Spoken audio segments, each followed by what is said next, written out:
Mobile खराब हुआ, तुमसे ठीक नहीं हुआ तो तुमने उसको दूसरे से कहा, दूसरे से नहीं हुआ तो तुमने फिर दुकान पर दिया, दुकान पर नहीं हुआ तो उसने कंपनी में भेज दी। उसी तरह ये हमारा शरीर और उसी तरह ये हमारा मन है।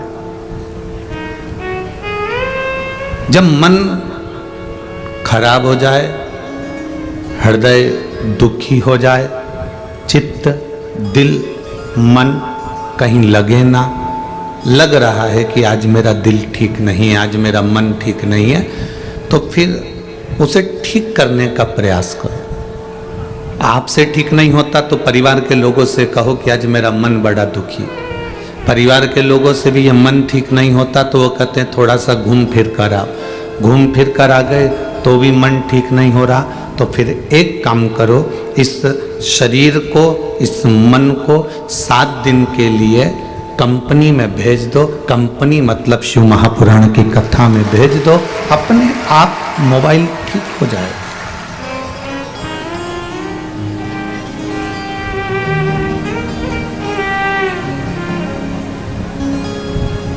बहुत भारी कंपनी है शंकर जी की,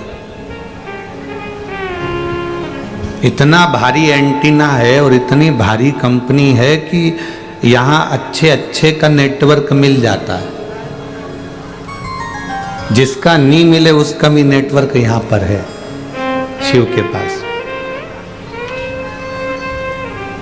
और जो मोबाइल पूरी तरह से डेड हो जाता है, जो मोबाइल पूरी तरह से खराब हो जाता है, फेंकने के लायक हो जाता है, इतनी अच्छी कंपनी है कि वो मोबाइल को कहीं जाने भी नहीं देता, वो कंपनी में वापस ले लेता, अर्थात शमशान में वापस बुला लेता है।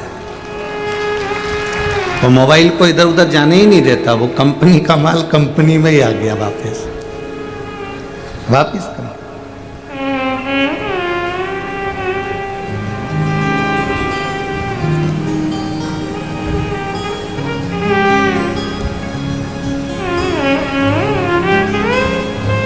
प्रयास करो कि हमारा मन, हमारा चित्त, हमारी बुद्धि, हमारा दिल, हमारा हृदय परमात्मा की शरणागति में रमे।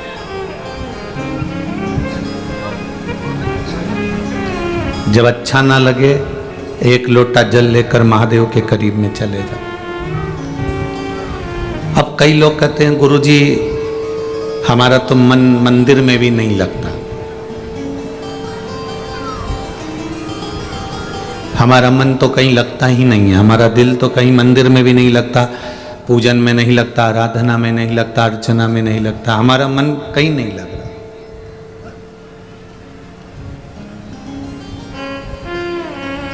हवाई जहाज में कौन कौन बैठा है? हाथ उठाओ जरा। चलो ठीक है।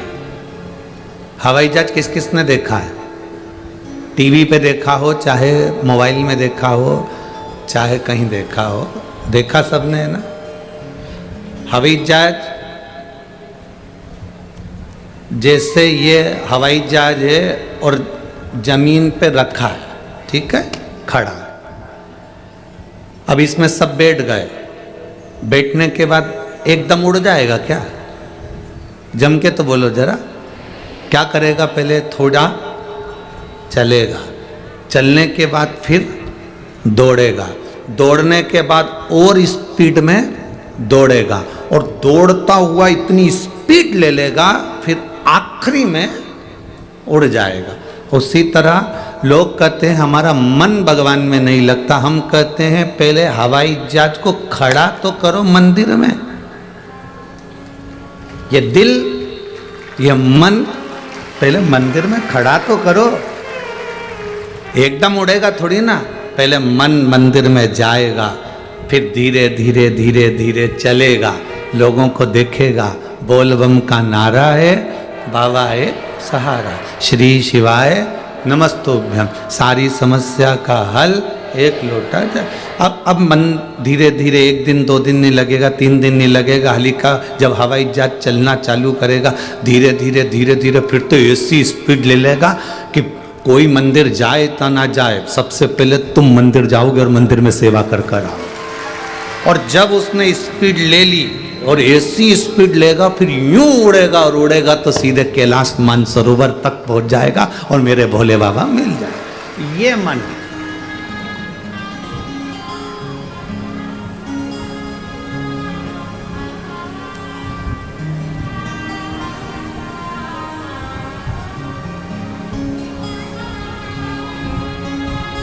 इस मन को परमात्मा तक लगाना पड़ेगा।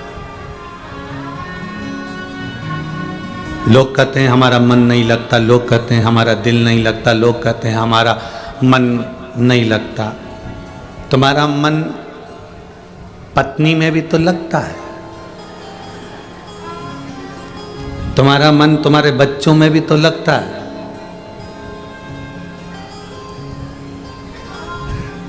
एक बात समझ में नहीं आती, जब भी पंडित जी पूजन कराते हैं, राजा भैया आप भी कर रहे होंगे और हमारे पंडित जी भी पूजन करा रहे होंगे, सुबह सुबह जब पूजन कराते हैं तो हाथ में चावल फूल हाथ में देकर कहते हैं भगवान का ध्यान करो। हाथ में जल चावल देकर बोलते हैं, बोलो सही है कि गलत है? अरे जम के तो बोलो। हाथ में जल देंगे, चावल देंगे, फूल देंगे और कहेंगे भगवान का ध्यान करो। आज तक किसी ने ये कहा कि पत्नी का ध्यान करो? मतलब भगवान बहुत दूर है इसलिए उसका ध्यान करना पड़ रहा है। भगवान बहुत दूर है इसलिए उसका ध्यान लगाना पड़ रहा है। जैसे पत्नी पास में होती है तो उसको ध्यान लगाने की जरूरत नहीं पड़ती। तुमने आवाज दी और पत्नी अंदर से निकल कर बाहर आ जाती है। मुझे पानी पीना है, अभी लाई। मुझे चाय पीना है, अभी लाई। सुनो मेरे कपड़े रखे थे कहाँ गए? अलमारी में से हेड़ कर अभी देती हूँ।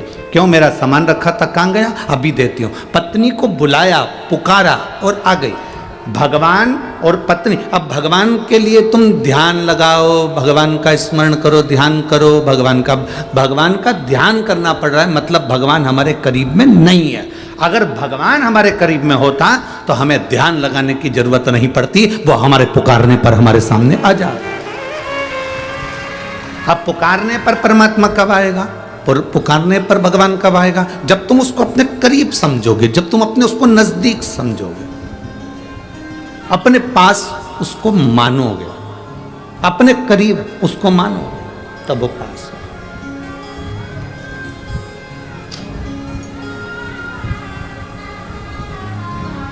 यहां पर एक बच्चा बैठा है जो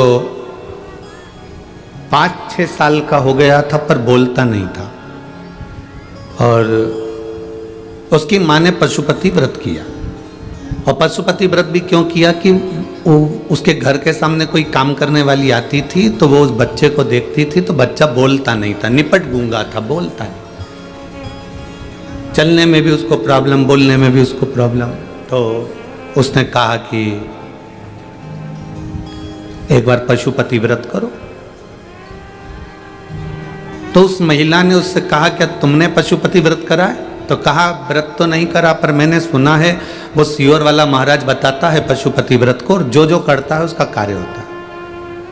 मेरे बच्चा की आवाज आ जाएगी क्या पशुपति व्रत से? मैंने नागपुर में दिखाया, डॉक्टरों को बताया, पर डॉक्टर कह रहे हैं कि इसको एक बीमारी है, उसके अनुसार इसको आवाज नहीं आई। क्या मेरे बच्चे की आवाज आ सकती है?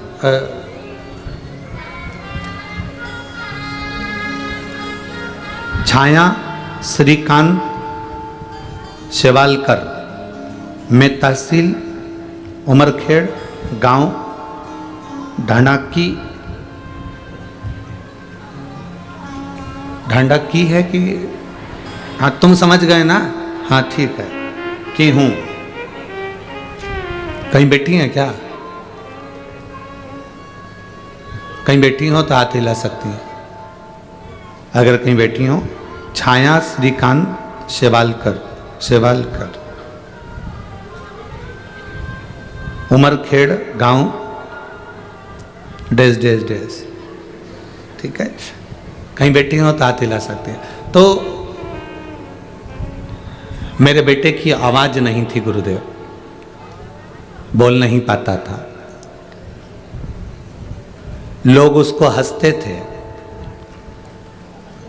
एक काम करने वाली के कहने पर मैंने पशुपतिनाथ का व्रत किया पहला सोमवार का व्रत हुआ, बहुत अच्छे से हुआ। दूसरा सोमवार का व्रत करने के लिए गई और पहले व्रत को मैंने दिया लगाया, घर पर आई, घर पर दिया लगाया, अंदर गई और बाबा से प्रार्थना करी, बाबा मेरे बच्चे की मुंह की आवाज वापिस आ जा, मेरे बच्चे की आवाज नहीं है। दूसरा पशुपतिनाथ का व्रत, मैं मंदिर में पूजन कर रही, मेरा बच्चा बाहर मंदिर के खड़ा और सीढ़ी पे से नीचे गिर गया। सीढ़ी पे से गिरा, सिर में चोट लगी, रोता रोता मेरे पास में आया, रक्त निकल रहा था। मैं दुखी हो गई, भगवान मैंने तो अपने बेटे की आवाज मांगी थी और तूने मेरे बेटे के सिर में चोट लगा दी। 5वां दिया लगाया ही था और बेटा गोदी में आकर रक्त से सना हुआ और एकदम दौड़ता दौड़ता आया और आवाज लगाते लगाते आया, माँ माँ माँ, चिल्लाता चिल्लाता। गुरुदेव, खून अपनी जगह था पर उसकी जो आवाज आई वो मेरे बाबा के मंदिर में गुंजायमान हो गई। आज मेरा बच्चा बाबा की कृपा से, अब उसमें लिखा एक शब्द, पोपट की तरह। पोपट क्या होता है? तोता है। पोपट की तरह इतना बोलता है, इतना बोलता है, पूछो मत ही गुरुदेव, ये बाबा की कृपा नहीं तो और क्या है। ये शिव तत्व है, ये शंभु, ये ओघड़ी है। उस बच्चे का फोटो भी लगाया गया है, आप लोग चैनल के माध्यम से देख सकते हैं। बच्चे का फोटो एलईडी पर, आस्था चैनल पर आप लोग देख सकते हैं। ये शिव तत्व है, ये ओघड़ी है, शंभु है, अर्थात हमारा भरोसा, हमारा विश्वास, हमारी दृढ़ता, उसको हम मजबूत करें।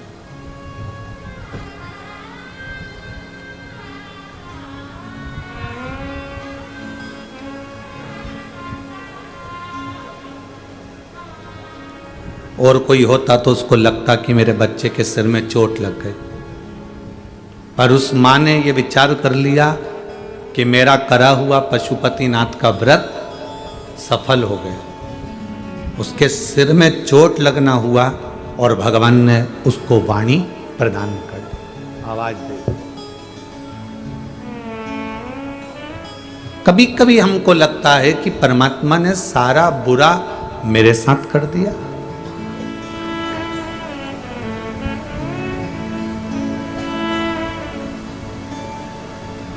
भगवान ने सारा बुरा मेरे साथ कर दिया, कभी कभी लगता है। पर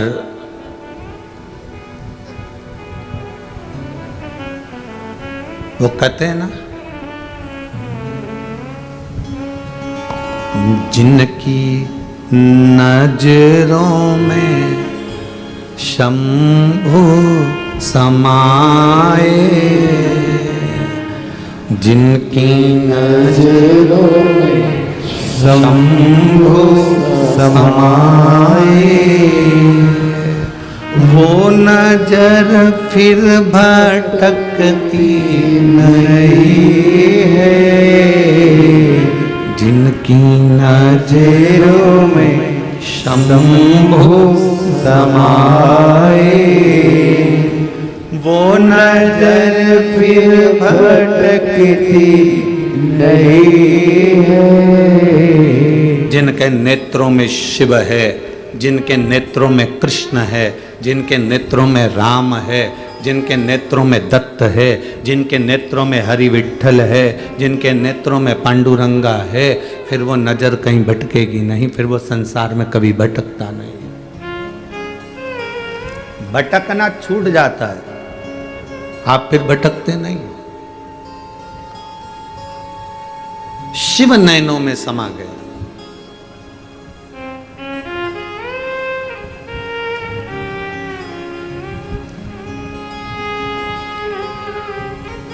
आज हमारे यजमान श्री राजा जी जायसवाल जी का जन्मदिन है। आपको जन्म दिवस की बहुत बहुत बधाई। सुबह से इन्होंने 4 बार प्रणाम करा हमको। अब हम भी नहीं समझ रहे थे कि बार बार प्रणाम क्यों कर रहे हैं।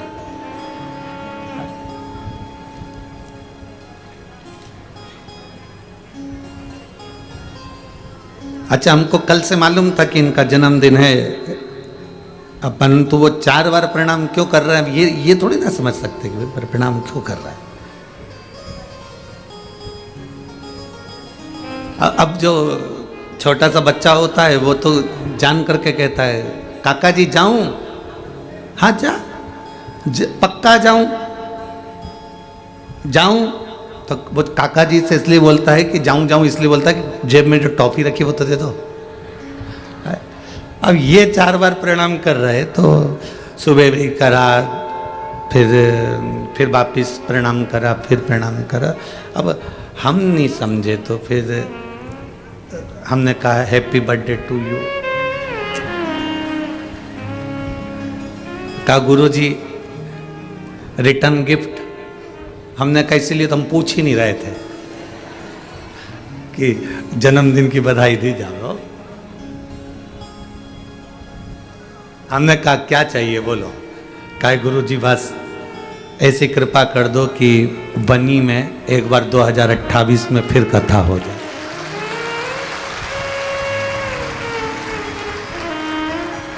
तुम्हारा क्या जाए, तुम तो ताली बजा दो झट से। हो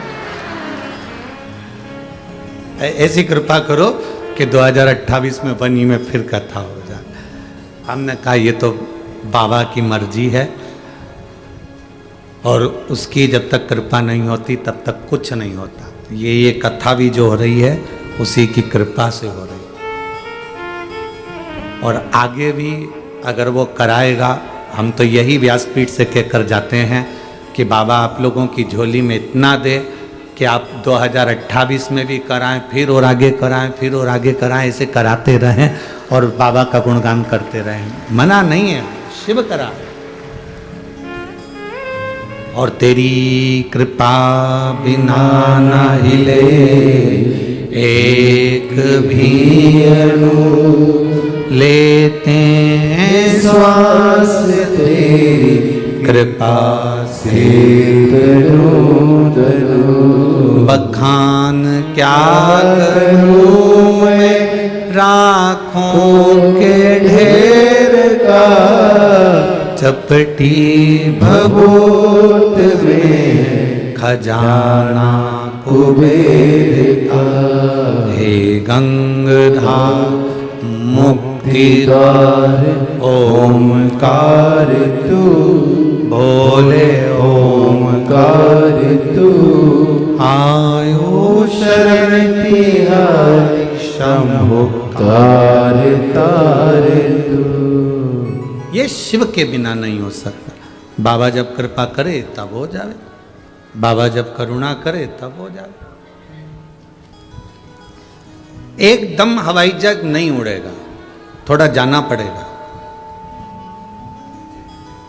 तुम लोगों की तो आदत ऐसी हो गई है कि बस तुम 2-4 महीने पानी चढ़ाते हो और सोचते हो कि अब मेरा ये वाला काम होना ही चाहिए, तो हवाई जहाज उड़ गया एकदम।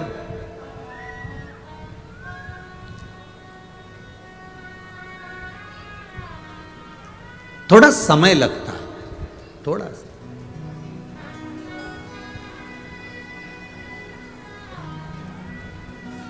एक पत्र है,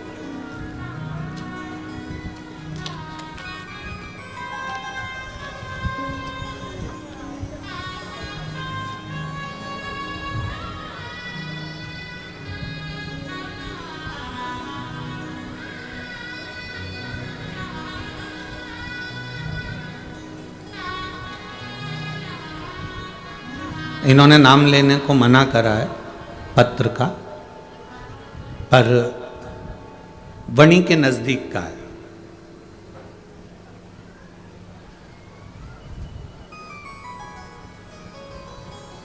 पर पत्र अच्छा है। मेरा मोबाइल नंबर ये है गुरुदेव।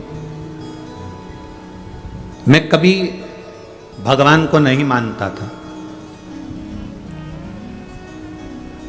और आज भी पंडाल में बैठा हूं और सत्य कहता हूं कि मैंने कभी भगवान को नहीं माना। मैं लोगों के कहने पर चलता था, ईश्वर पर मेरा कोई भरोसा नहीं। पर मैंने कलयुग में सत्ययुग देखा है और वह आपकी कथा के माध्यम से देखा है, इसलिए मैं यहां बैठकर कथा सुन रहा हूं। गुरुदेव, क्या सही में शिव महापुराण इतनी कृपा करती है? मैं नहीं मानता था, पर मैंने अपने घर में देखा। मेरी मां को मुंह में छाले हो गए, छाला हुआ, वो छाला कई समय तक रहा, हट ही नहीं रहा था। मेरा कैमरे वालों से निवेदन है, उसका नाम मत दिखाना, क्योंकि उसने बोला है कि मेरा नाम ना बताया जाए। गांव का नाम बणी के पास में है, मेरा मोबाइल नंबर है। मेरी माता के मुंह में छाला हो गया था। अगर वो चाहें तो खड़े हो सकते हैं, अगर उनका मन करे कि हाँ हमने पत्र लिखा है और उनका मन करे तो खड़ा हो सकते। मेरी माँ के मुख में छाला हो गया, छाला होते वो बहुत समय हो गया। आप ही हैं? ये पत्र आपने लिखा? ठीक, श्री शिवाय नमस्तुभ्यं। मेरी माँ के मुख में छाला हो गया, छाला कई समय तक रहा, छाला हटने को तैयार नहीं था। डॉक्टर को दिखाया, डॉक्टर ने जांच करी तो उसमें कैंसर का लक्षण आया। अब कैंसर का लक्षण आया तो सारी दवाइयाँ चालू हो गई, ट्रीटमेंट चालू हो गया, पर वो छाला कम नहीं हो रहा था, फैलता चले जा रहा था। अब करें तो करें क्या? शिव जी के मंदिर में जाना प्रारंभ करा, जल चढ़ाना प्रारंभ करा, बेलपत्र लाकर माता को देना प्रारंभ करा। और मेरी माँ आपकी कथा इतनी प्रेम से सुनती है। मेरी माँ ने मुझसे कहा कि भले डॉक्टर कह दिया कि मेरे मुंह में कैंसर हुआ है, कैंसर के लक्षण हैं, छाला हुआ है, पर मैं नहीं मानती। मैं सियोर वाले महाराज की कथा सुनती हूँ, और अगर डॉक्टर ने कहा है कि कैंसर के लक्षण है तो मैं आसन लगाकर कथा सुनूंगी, और मेरा भोलेनाथ मुझे दवाई देने के लिए आएगा और मुझे ठीक कर कर जाएगा। गुरुदेव, मेरी माँ ने आसन लगाया और शिव महापुराण की कथा श्रवण करना प्रारंभ करा। जब कथा सुनना प्रारंभ करा, कथा सुनते सुनते 5वें दिन की कथा थी। रात्रि को मेरी माँ आराम से विश्राम करी, 6ठे दिवस की कथा का आनंद पाया, और कथा में ही कहीं कुछ देर के लिए ऐसा लगा कि नींद का झपका आया, और माँ कथा पूरी सुनकर रात्रि को विश्राम करी। पता नहीं, बस मेरी माँ ने मुझे सुबह जो बोला मैं आपको वो लिख रहा हूँ, और हमने फिर जांच भी कराई। गुरुदेव, रात्रि में कोई त्रिशूल लेकर आता है और मेरी माँ के गाल में चुभा कर जाता है। दूसरे दिन हमने जब जांच कराया तो माँ का कैंसर समाप्त हो चुका था। यह शिव तत्व है। अब ठीक है बाबू, एक बार दोनों हाथ हिला दीजिए। श्री शिवाय नमस्तुभ्यं। बैठिए। शिव तत्व इसी को कहते हैं। शंभु ओघड़ी है,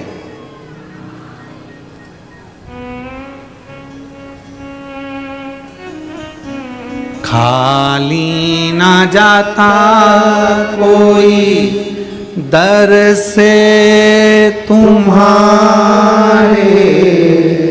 खाली ना जाता कोई दर से तुम्हारे, मैं भी खड़ी हूँ नन्ही बाह बसाए, अपने गले से लगा लो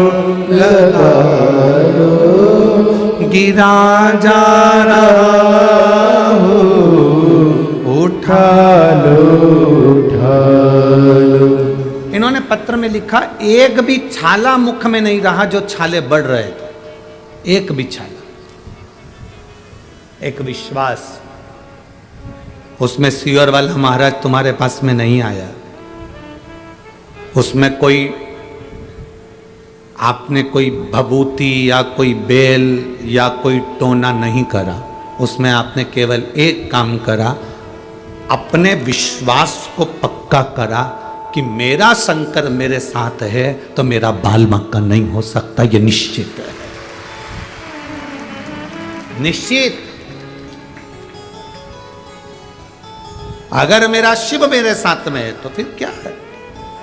अकाल मृत्यु वो मरे जो काम करे चंडाल का, काल उसका क्या बिगाड़े जो भक्त हो महाकाल का।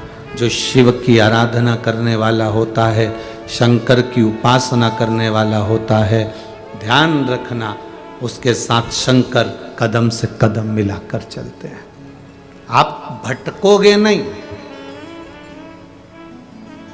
आपका भटकन नहीं होगा, आप भटकोगे नहीं।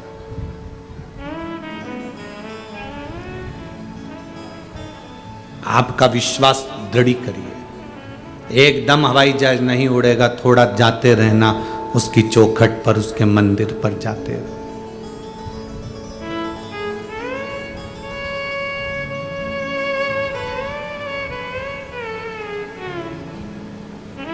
जाते रहो उसके द्वार तक। तेरे मंदिर में आना मेरा काम है और मेरी बिगड़ी बनाना तेरा काम है। हम उसकी चौखट तक जाते रहें, हम उसके दरवाजे तक जाते रहें। जब हम उसकी चौखट तक, उसके दरवाजे तक जाएंगे तो वो भी एक दिन हमारे दरवाजे तक आएगा। भागवत सुनी है आप लोगों ने? किन किन ने सुनी? हाथ उठाओ जरा। टीवी पर, घर पर, जहाँ भी सुनी हो, सुनी है। उसमें छठे दिन रुक्मणी जी के ब्याह की कथा आती है। रुक्मणी जी के ब्याह में रुक्मणी जी ने पत्र लिखा, द्वारकाधीश के पास भेजा। बोलो सही है?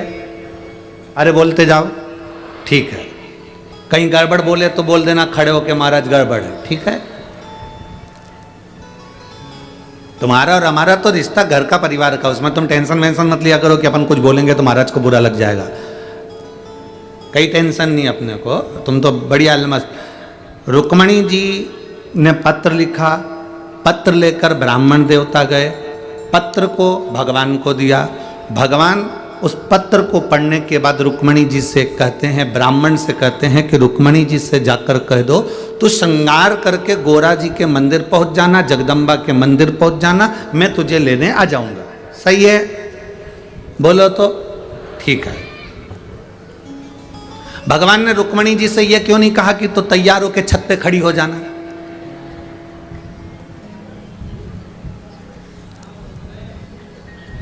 गोरा जी के मंदिर क्यों भेजा? जगदम्बा के मंदिर क्यों भेजा?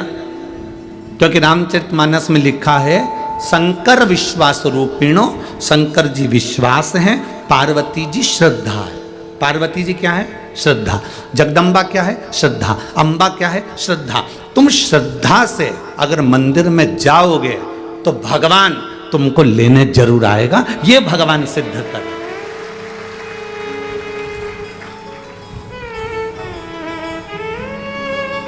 अगर श्रद्धा से परमात्मा के मंदिर नहीं जाओगे तो भगवान आएगा कैसे?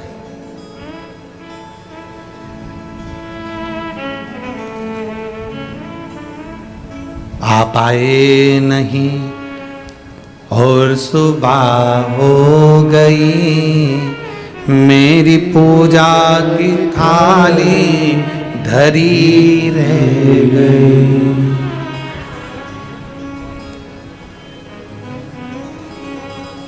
क्यों नहीं आते? आप आए नहीं और सुबह हो गई, मेरी पूजा की थाली धरी रह गई। आखिर क्यों नहीं आते? मेरा कौन सा अपराध है? भगवान ने नहीं कहा रुक्मणी जी से कि तू श्रृंगार करके छत पे खड़ी हो जाना। भगवान ने नहीं कहा रुक्मणी जी से तू तैयार होकर घर के बाहर खड़ी हो जाना। चाहने वाला, प्रेम करने वाला, स्नेह करने वाला होता तो तू कहता कि तू तैयार होकर चौराहे पे खड़ी मिलना, मैं तेरे को लेके चले जाऊंगा। भगवान नहीं बोले। भगवान ने ये शब्द नहीं कहा।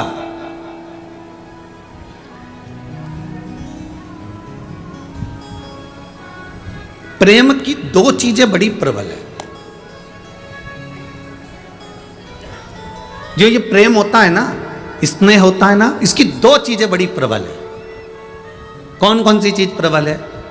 जब प्रेम होता है ना तो रात की नींद चली जाती है, नींद नहीं आती। सपने में भी वही दिखता है भेरू, और सपने में भी वही नजर आती है काल रात्रि चामुंडा स्कंदा। जब प्रेम होता है। और प्रेम में दूसरी चीज होती है कि कोई कितना भी समझाए वो विलन की तरह दिखता है। कोई कितना भी समझाए, समझाने वाला व्यक्ति बुरा ही दिखता है, बेकार नजर आता है। कोई कह दे बेटी वो लड़का अच्छा नहीं है, बस उससे बोलना बंद। कोई कह दे वो लड़की अच्छी नहीं है, बोलना बंद। मम्मी तुम्हारी ये बात फालतू की बात मत करना, मेरे से तो बोलना ही मत। प्रेम में दो चीजें होती है, एक रात की नींद चली जाती है, और एक हम उसके प्रति इतने आसक्त हो जाते हैं कि हम उसकी बुराई नहीं सुन सकते। हमें कोई समझाए तो हम समझने को तैयार नहीं होते। और जितना प्रेम दुनिया के लोगों का एक मनुष्य से होता है, अगर ऐसा प्रेम एक बार मेरे महादेव से हो जाए और महादेव से अगर दिल लग जाए तो रात की नींद भी ऐसी ही जाना चाहिए और तुम्हारे हृदय में वो भाव उत्पन्न होना चाहिए। आप में से कई माताएं बैठी है, आप में से कई भाई बैठे हैं, आप में से कई बच्चे बैठे हैं, कई बेटियां बैठी हैं, जो शंकर भगवान से इतनी लगन लगा ली कि रात में नींद में भी स्वप्न में शिवलिंग दिखता है। कई लोगों को स्वप्न में भी भगवान आते हैं, ऐसा लग रहा है जैसे नंदी आ रहा है, ऐसा लग रहा है कि दीवार पर भी शंकर का चित्र दिख रहा है, किताब में शंकर जी का चित्र दिख रहा है। कहीं पर पेड़ देखा तो बेलपत्री नजर आ जाती है, भले वो बेलपत्री का पेड़ नहीं है पर बेलपत्री नजर आती है। कई बार ऐसा लगता है कि सामने से कोई शंकर दिख रहा है। बादलों को देखोगे तो शिव नजर आएगा, किसी को देखोगे तो शंकर नजर आएगा, चेहरे पर ओम नजर आएगा, बैंगन काटोगे तो ओम दिखेगा, रोटी उठाओगे तो ओम दिखेगा। ये शिव है, ये शंकर है।